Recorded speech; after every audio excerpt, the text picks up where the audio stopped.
Hi guys, how are you doing? So me and Bridget are here. We're going to talk to you guys a little bit about some of our dating experiences. Is that what, Bridget, do you want me to get your hair out of your face? Yeah? Okay. So this is Bridget. She doesn't want to show her whole face. She's had some really bad experiences. And just for her personal protection, we will only be showing partial features. If you want to see Bridget's whole face, you can cash at me. My cash app is EvBaby for Evergreen Baby, because I'm from the Evergreen state. But is that good? Is that okay with you, Bridget? She said yeah. So I'm just gonna clean my screen with my tongue.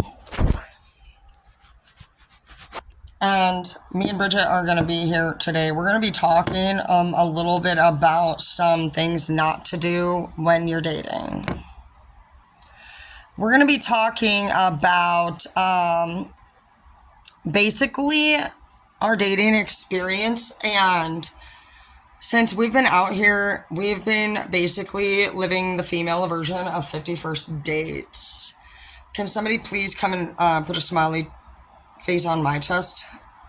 I'm just trying to we could either do that scene, or you can put a smiley, maybe a smiley. I have more down there here, but you could smiley face that if you want to wax it. And then also, we could relive the scene from the Titanic, two of them, the one where they get trapped in that car. And then also, I got a story about that trapped in the car thing. Where's the other one? Oh, where you paint a picture of me. I will do all three of those scenes and we can reenact on video if you want. But that car story, Bridget, do you mind if I tell a personal story? Thanks, girl. That's why I like you. You're always kind and you always just let me talk. Okay, so, one time my baby daddy, when we were convicts in our younger days, young bucks in the industry, this motherfucker, okay, we live in a very small town. There's literally only one main street. One. And it just looks like a typical fucking four-way stop at your fucking city. I don't know why this motherfucker he literally goes car prowling and is in a car. I dropped him off at his mother's house now, granted. He calls me and tells me he's running from the police. Why are you running from the fucking police? See, I just dropped you off at your mom's house. So you lied to me and you fucking snuck out and you went and fucking robbed a car. Do you know why the cops even fucking noticed that he was in the car? Because he was in there for so long that his fucking windows were steaming. Literally, what is this, the Titanic? And how in the fuck, what are you doing in there to make a fucking car that why in the fuck? And it was in the only four-way stop in the city that matters. The town of 1,200. Well, see, Freedom might be a little bit bigger, but it's dude, it's crazy. Every town is actually broken into little parts, and it's 5 miles away from the other small town. So it's the whole county is dinky little towns. There's nothing to do there. If you even fart in public, you're getting an indecent exposure ticket. They tased my brother for taking a cigarette out of the old folks' home fucking ashtray. Facts. They're not fucking around down there. This bitch be in the car for so long, it's literally fogging up, right? So the cops go for him. They're coming for him. He starts running. He actually starts getting away. I show you not. I told you how they like that taser, man. They're tasing him. I show you not. This motherfucker was a little bit. He fucking pulls the taser out and he's still running. I'm pretty sure that's when he calls me and tells me straight, hey, I'm running from the police. I just ripped the taser out. What the fuck? He goes and hides in a fucking alley after getting away twice now. And the only reason you were caught because you were fogging the windows up. You have got to be kidding me, James. You could have been fucking avoiding this whole thing for so long. I'll show you a picture of him since we're here. He's in the alley. They find him again. And even after all that time of running, ripping a taser out, getting away, and hiding in an alley, do you know what he didn't do? Get rid of his fucking paraphernalia. I don't even think he had any on him. He had paraphernalia. So paraphernalia is your pipe. He got charged with that shit. And he got another violation for having it. So guys, there are two things in here. Never fucking spend any, I don't know, I've never in my life fogged anything up at the bathroom with hot water in the shower. So I don't really know what the fuck y'all be doing. I don't think it's a good idea to do that. If somebody that makes things fog up, probably stay away from cars. And probably, it's not really for the average person. And hopefully you recognize that when you're hanging out with people that inspire us to do that, that is very naughty behavior, and you're going to want to stop doing that as soon as you can. Now, I know it's like getting an LOL doll, but it's very naughty behavior, and your life will not get better even if you think you got something great at the end of the day. And if you guys are hanging around anybody that's doing that shit, just keep in mind that fucking you're about to fucking involve yourself in a very, very, very dangerous chapter of your life. I was a straight A student, and I was at law school I was going to law school, and I was my mom's fucking pride and joy. In my heart, I wanted to be. But I did really good, and I worked, and I threw it already. You better go get it, bro. I threw it. You are so behind, Hazel. You're gonna let lose it. Anyways, out of nowhere, I need things. Ah! You okay? Oh, shit. I threw it already, Hazel. What the fuck? I threw it. Okay. I can't find him. Maybe somebody stole them the other night while they were over here hanging out. I've had people steal pictures before. I threw a collage away of me and James, because I was like moving forward with my life. And I would always make these giant collages. Like this would have turned easily into a collage. Oh my gosh, Bridget, I'm sorry. I'm sorry. Nobody saw Bridget. Nope. They didn't even see you, Bridget. Mm-hmm.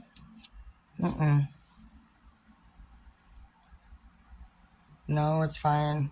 I was just kidding. I was just seeing if you were on top of it. Yeah. Anyways, but yeah, that would have been a whole collage here. This would have been everything, anything. And I threw it in the garbage, and actually a bomb took it. That's nice. So yeah, actually, if you guys see pictures of me and James anywhere, can you guys grab that? Don't throw it away. Just burn it or give it back to me. All right, so let's talk a little bit. Me and Bridget, we're going to go over some things. That's one guy not to date. Don't date somebody that honestly can't. For one, if they're going to be a criminal, they need to be able to get away from the police. Right, Bridget? Oh. I'm not sure. Let me see. Yeah, I can do that. She doesn't want to speak without her lipstick on. She knows.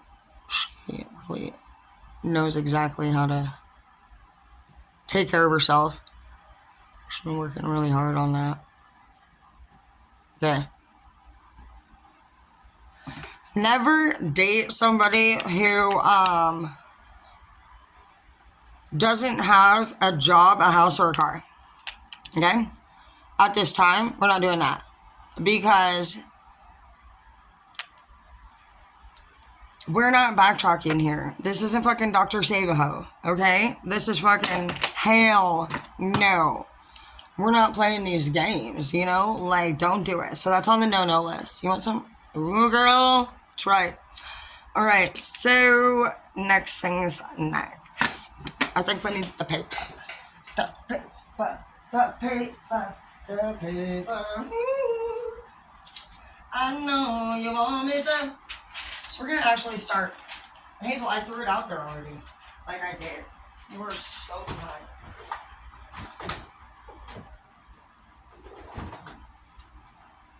Shit. Hey. It's out there, dude. I threw it. I hate it when I throw it and she doesn't see me throw it because it's like, obviously, how the fuck is she supposed to find it then? And it stresses me out when people... Yeah, I got it, Bridget. Hang on. I gotta set it up for you. It's fine. I know. I know that you don't mean to be rude like that, and you have anxiety. It's fine. Does that work for you here? Because it's like kind of like I'm gonna have to put something down. Is that okay? Okay, so that's working for her. I do better, honestly, alone. Because well, I'm kind of rude, apparently. I'm a lot of things. Let's see, ask anybody that I've dated. They'll tell you all about it.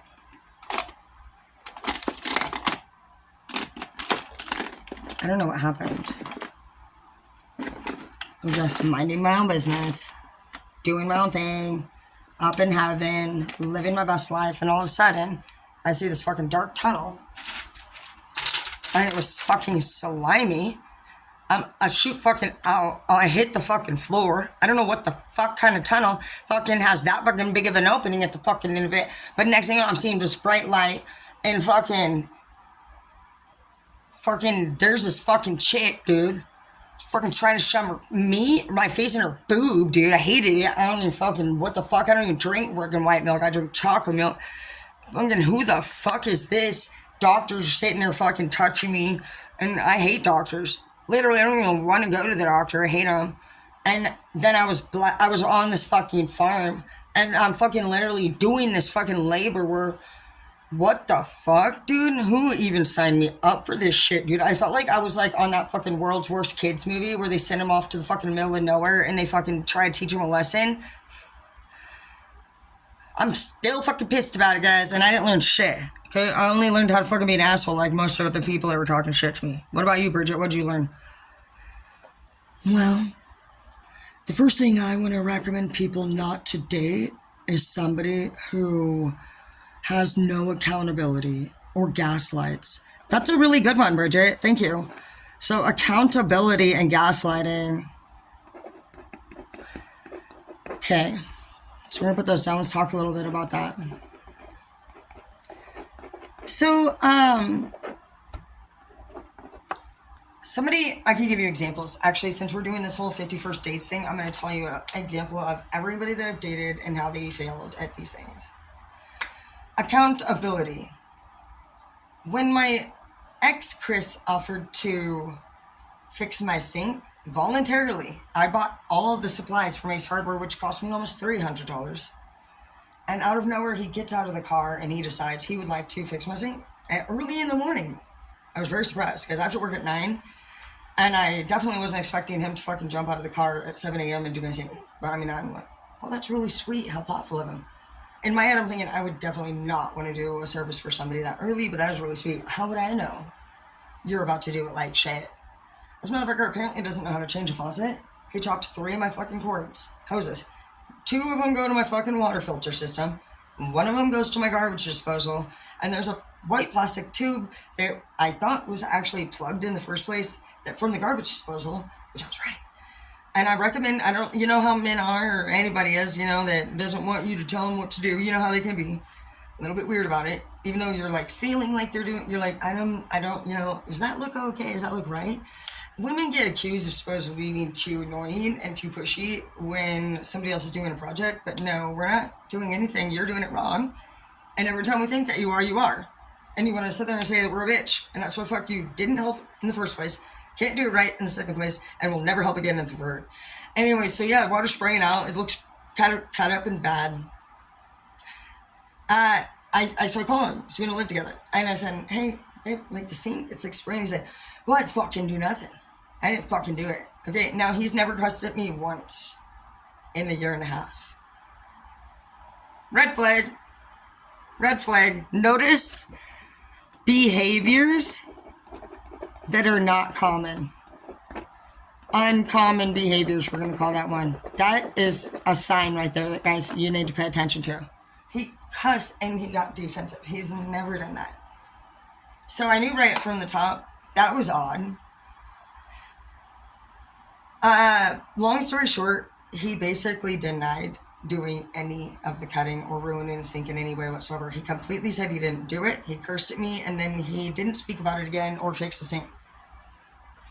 Like I said, we'd never been in a situation like that, so I was like trying to just like wrap my mind around it. No, he still to this day denies that he did that. I was here when you did it. What are you, like, literally, like, so that would be no accountability.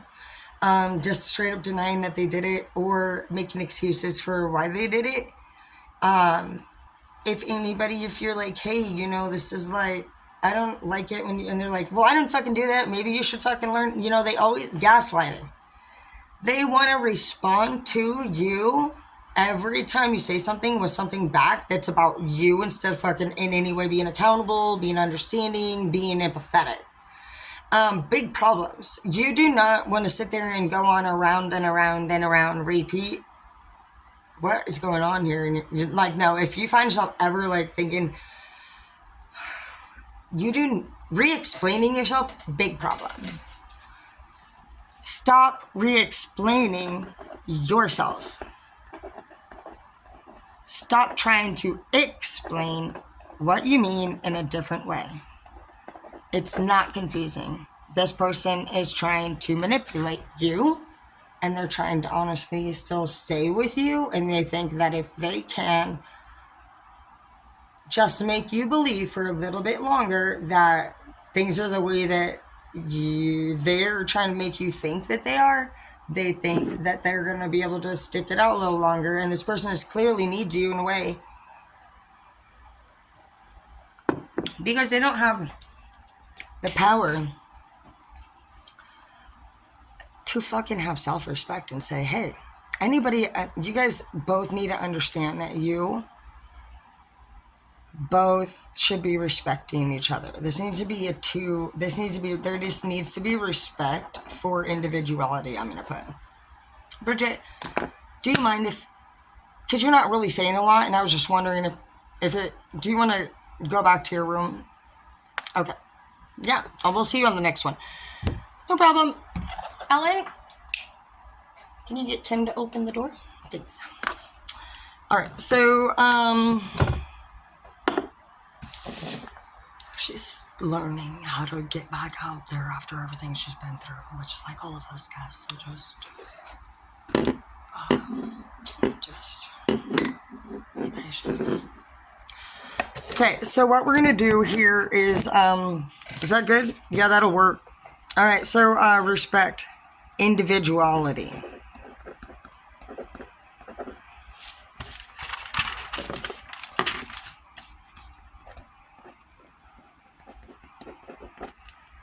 What does that mean? Well, it means what I was even explaining earlier. When we get into relationships, typically, everybody sees something about that person that they like. Get really excited about it. They say things like, oh yeah, everybody's just talking each other up, hyping each other up. But nobody's really listening. Nobody's listening or seeing to the true fact, that this person's a mom of 3 or 4, or this person lives in an apartment with 2 bedrooms, and eventually, they probably are already currently thinking, oh, I need more space for all my kids, or this person's DOC involved, which means, for those of you who might be having a good time partying like that, and all that would mean you're going to need to be sober, and you're going to have self-control too, because you're now committing to somebody who's going through things that are going to fucking require that. You might have somebody who has a disability, and you might be into nature, but find there's different features about them that are really just different than your lifestyle. That's what this is really about. Is the individuality part is about like how different is their lifestyle from yours right now. Because you are okay, so the person that you are seeing right now as you walk up is the person that you're in love with, which would require all of the traits that are in their life currently. Basically, that whatever they got going on in their life right now is creating the vibe that you're seeing from this person. And a person is a vibe. We are a vibe at all times. So, like, if Bridget over here starts screaming at me, I'm probably my vibe will change. If you said, oh, I love you as a person, do you want to move over here? I would love to be with you forever. You just now remove that person from their vibe. We don't think about that, guys. We're not thinking. That's a big fucking issue, dude. That's what I'm realizing lately, is that the individuality part and basically everything that you see in this person's life and how it is, that's been your favorite. That's how you decided, I like you a lot. I want you to be mine. It wasn't yours when you saw it. And so looking at the bigger picture, dude, what is in their life at that time that's making them either this or that way? And are you willing to remove things from your life that they're removing? Like, you have to be on the same fucking page, dude. And you can't be controlling and you can't be demanding, because love is like free. And love has to be natural. And if you're finding yourself literally giving people ultimatums and asking them to change everything, or you're being changed because they're not, it's forced. It's forced. King of Swords in the reverse. Exactly. You cannot force it. You gotta put your sword down. You gotta be authentic. They say true love is like a blend of authenticity and synchronicity, which means that two people are literally doing their own thing at random times, and they're at the same place at the same time, and you just look over.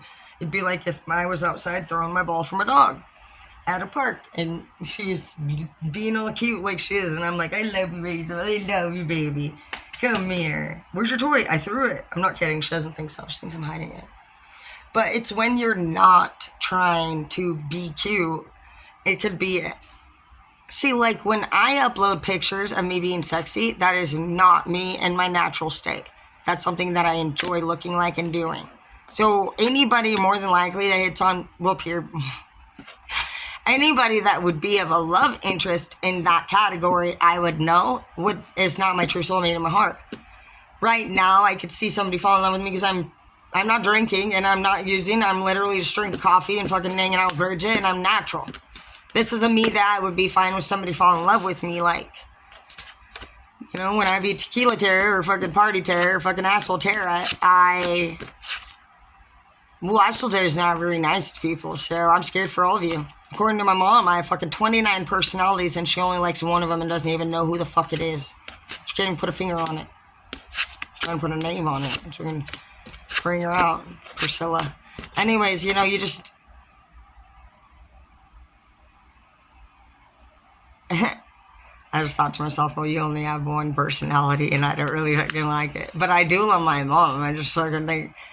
People that have very narrow and controlling mindsets, they are very fucking unwilling. They don't like change whatsoever. They can't. That whole generation is kind of stubborn with change, which I respect and understand. But I feel like we've changed ourselves, you know, for many years to try to be what other people want us to be, and it's just not working anymore. Okay, you need to know what your for relationships. We're gonna go into you need to know what your sexual desires are truly. And I'm going to say that physical appearance, shape, and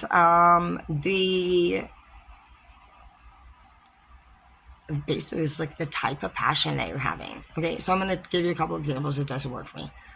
I don't want somebody that is emotionally connected from the waist down to their brain. I'm a dick.